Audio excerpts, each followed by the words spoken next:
వెళ్తే దాదాపుగా 32 లక్షలు 33 లక్షలకు వస్తారు. ఈ 33 లక్షల మందికి 4,000 కాడికి ఇవ్వాలంటే దాదాపు 1,400 కోట్లు కావాలి ఒక నెలకి. ఒక నెలకి 1,400 కోట్లు కావాలి. తర్వాత ఏదైతే అన్ఎంప్లాయిడ్ యూత్ కి 3,000 కాడికి ఇస్తానంటున్నారో అక్రాస్ ద సొసైటీ 20 లక్షల మంది ఉన్నారు. వీళ్ళందరికీ 600 కోట్ల రూపాయలు కావాలి.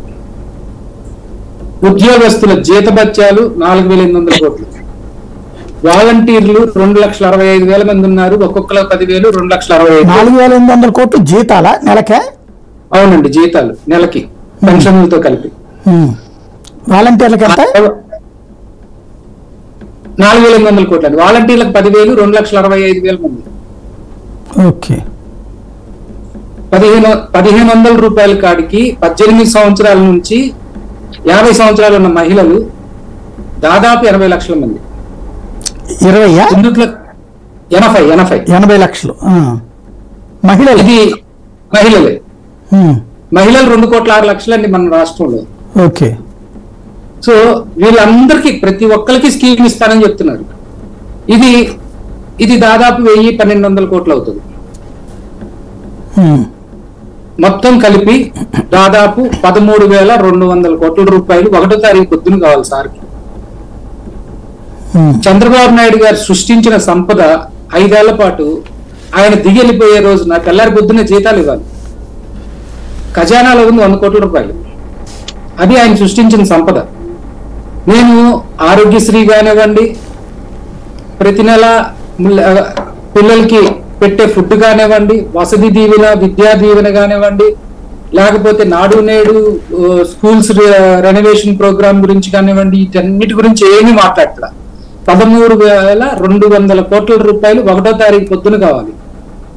ఏ విధంగా సంపద సృష్టించగలరండి? స్టేట్ ఇన్కమ్ ఇవాళ వచ్చేసేటప్పటికి మనకి దాదాపు ఓన్ ట్యాక్సెస్ ఇన్కమ్ వచ్చి 6,700, 6,800 కోట్లు వస్తుంది. 60,000 కోట్ల రూపాయలు చెల్లుతుంది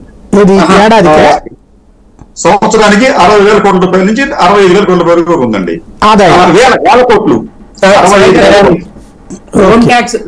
ఓన్ ట్యాక్స్ రెవెన్యూస్ లో మనం మన దగ్గర ఉన్న నేచురల్ రిసోర్సెస్ కూడా లెక్కేసుకుంటాం. సెంట్రల్ నుంచి ఎంత వస్తుంది?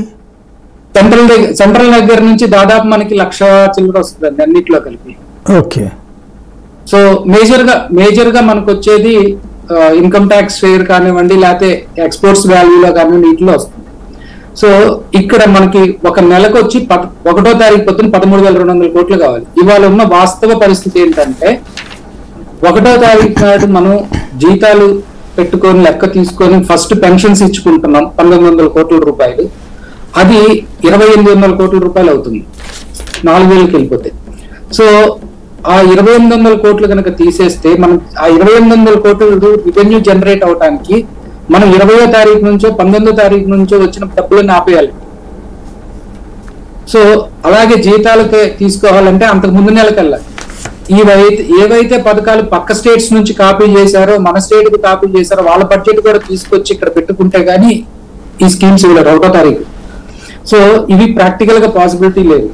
ఇక మా దాని గురించి మేము చెప్పేది ఏమంటా అండి, ఖచ్చితంగా మేము ఇవాళ ఉన్న పరిస్థితినే కొనసాగిస్తాం. ఇవాళ ఏదైతే మనం FRBM లిమిట్స్ లో ఉన్నామో ఆ లిమిట్స్ ప్రకారమే వెళ్ళగలమండి.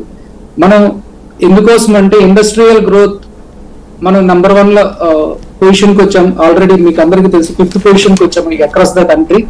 సో